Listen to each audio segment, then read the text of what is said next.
તો એલાન coaching institute કૌભાંડનો જે પર્દાફાશ થયો છે એક પછી એક પાપ આ એલાન ઇન્સ્ટિટ્યૂટનું ઉજાગર થઈ રહ્યું છે।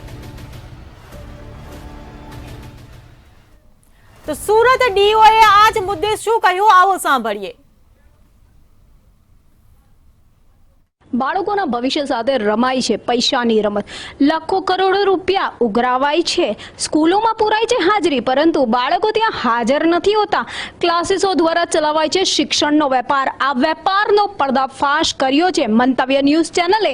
મંતવ્ય ન્યૂઝ ચેનલ અત્યારે પહોંચી છે સુરતના ડીઓ પાસે।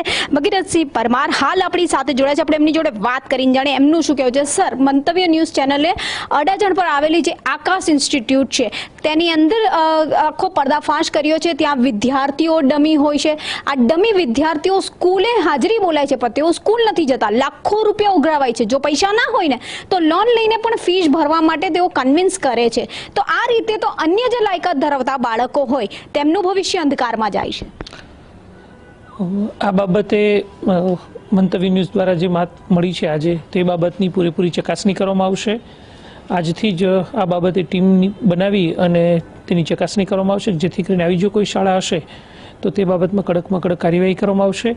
આ અગાઉ પણ માધ્યમિક અને ઉચ્ચતર માધ્યમિક શિક્ષણ બોર્ડ દ્વારા દરેક શાળાઓને તાકીદ કરવામાં આવી છે અને દરેક શાળાઓને તાકીદ પણ કરી છે અને વિદ્યાર્થીઓ માટે પણ તાકીદ કરવામાં આવી છે કે જો આવા વિદ્યાર્થીઓ કોઈ ડમી શાળા તરીકે અથવા તો કે ડમી તરીકે જો પોતાનું નામ નોંધાવતા હશે, શાળામાં જતા નહીં હોય અને ટ્યુશન ક્લાસીસમાં જતા હશે, તે બાબતે વિદ્યાર્થીઓ, શાળાના આચાર્યો અને વાલીઓ પોતે જવાબદાર રહેશે। આના માટે પછી વિદ્યાર્થીઓના ભવિષ્ય માટે વાલીઓ પોતે ચેડા કરી રહ્યા છે તે સાબિત થશે। તો આ માટે ગંભીરમાં ગંભીર તકેદારી રાખવામાં આવશે અને તેની પૂરેપૂરી ચકાસણી કરવામાં આવશે।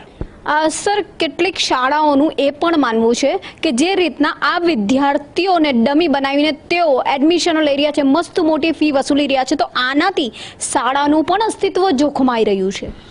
આ બાબતે ઝીણવટપૂર્વક ચકાસણી કર્યા બાદ જ ખ્યાલ આવી શકે તેમ છે, એટલે આ બાબતે વધારે કશું કહી શકાય તેમ નથી, પરંતુ મારા એજ્યુકેશન ઇન્સ્પેક્ટર અને આસિસ્ટન્ટ એજ્યુકેશન ઇન્સ્પેક્ટર દ્વારા આ બાબતની પૂરેપૂરી ટીમ બનાવી અને ચકાસણી કરવામાં આવશે અને ચકાસણી બાદ જ તેનો રિપોર્ટ આવશે, પછી આગળની કાર્યવાહી થશે। સર, આપને જાણવા માંગીશ કે જે રીતના ડમી વિદ્યાર્થી બનાવવામાં આવે છે, શું એનો ખ્યાલ હોય છે કે આ ડમી વિદ્યાર્થી કેટલું જોખમ છે? વિદ્યાર્થીઓને પણ તાકીદ અગાઉ કરી દેવામાં આવી છે, તમામ શાળાના આચાર્યોને પણ તાકીદ કરવામાં આવી છે, વાલીઓને પણ તાકીદ કરવામાં આવી છે। આ બાબતે જો કોઈ વિદ્યાર્થીઓની બાબત પકડાશે તો વિદ્યાર્થીઓના ભવિષ્ય સાથે વાલીઓ પોતે ચેડા કરી રહ્યા છે તેવું સાબિત થશે। એટલે સ્પષ્ટ છે સુરત જિલ્લા શિક્ષણ અધિકારી જે રીતે કહી રહ્યા છે ભગીરથસિંહજી પરમાર કે જે પણ આ રીતના કૃત્ય કરશે કે જે ડમી વિદ્યાર્થીઓ બનાવવામાં આવે છે એ વાલીઓની પણ એક મોટી ભૂલ છે। ક્લાસીસ સંચાલકો જે હોય છે, જે શાળાના સાથે ટાઈઅપ રાખતા હોય છે, શાળાની અંદર ડમી વિદ્યાર્થી બનાવીને મોકલતા હોય છે, હાજર નહીં હોવા છતાં હાજરી પુરાતી હોય છે, લાખો રૂપિયાનો આ ખેલ રમાતો હોય છે, પરંતુ આ ખેલની અંદર જે વિદ્યાર્થીઓ હોય છે એમનું ભવિષ્ય અંધકાર તરફ જઈ રહ્યું છે, જેને ધ્યાને રાખીને મંતવ્ય ન્યૂઝ દ્વારા આ રીતના આખો કૌભાંડનો પર્દાફાશ કરવામાં આવ્યો છે। પૈસા દો અને તમાશા દેખો જેવો આ ખેલ, આ જે રમત રમાઈ રહી છે એ બાળકોના ભવિષ્ય સાથે ચેડા કરવામાં આવી રહ્યા છે। માત્ર ક્લાસીસોની અંદર ભણવું અને શાળાઓથી વંચિત રહેવું એ અન્ય વિદ્યાર્થીઓની સાથે પણ અન્યાય છે। કેમેરામેન શોએબ શેખની સાથે રાબિયા સાલે, મંતવ્ય ન્યૂઝ, સુરત।